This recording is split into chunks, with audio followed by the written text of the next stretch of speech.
Dear students, हमारा आज का टॉपिक है chemistry is easy. Chemistry students को तब कठिन लगती है जब वे कोई भी रासायनिक यौगिक के सूत्र नहीं बना पाते। और केमिस्ट्री बहुत आसान लगेगी अगर आपको जो कंपाउंड्स होते हैं, जो यौगिक होते हैं, उनमें जो दो रेडिकल्स होते हैं, मूलक होते हैं, उनकी बैलेंसी मालूम है, उनका फार्मूला मालूम है।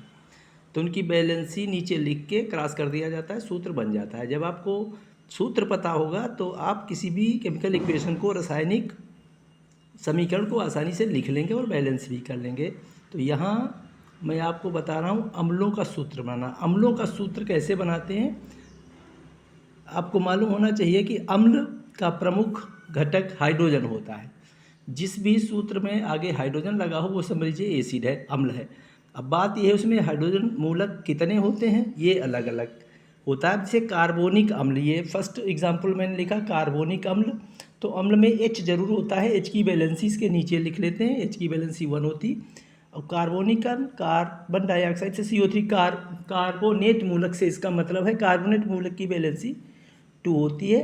अब अगर इसको क्रॉस कर देंगे तो H2CO3 और 1 बैलेंसी, तो यहाँ पर 1 बंद करके लिख सकते हैं, लेकिन इसका मतलब H2CO3 ही हो जाएगा। तो ये कार्बोनिक अम्ल का फार्मूला होता है। इसी तरह सल्फ्यूरिक अम्ल है, तो इसमें भी एसिड में H होना चाहिए, बैलेंसी 1। सल्फ्यूरिक अम्ल सल्फेट मूलक से है, सल्फेट मूलक की बैलेंसी 2 होती है। इनको आपस में क्रॉस कर देंगे तो H2 और SO4 1 लिखिए चाहे लिखिए, H2SO4 आ गया, सल्फ्यूरिक अम्ल का सूत्र हो गया।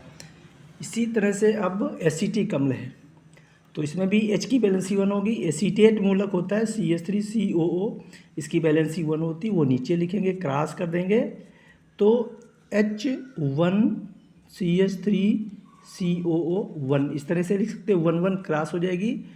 तो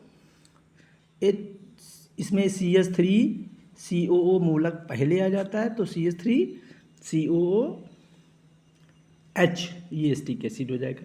इसके बाद नाइट्रिक एसिड है H, इसमें भी होगा वैलेंसी 1। नाइट्रेट मूलक की वैलेंसी 1 होती है, क्रॉस हो जाएगा तो HNO3। तो इसमें से जो सल्फ्यूरिक एसिड है, एसिटिक एसिड है, ये दोनों प्रबल अम्ल हैं।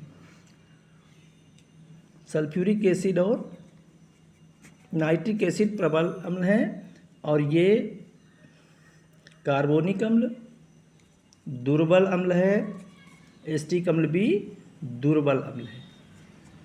दुर्बल अम्ल को खाने के रूप में यूज़ किया जा सकता है, जबकि प्रबल अम्ल को खाने के रूप में नहीं, इसका और इंडस्ट्रियल यूज़ होता है।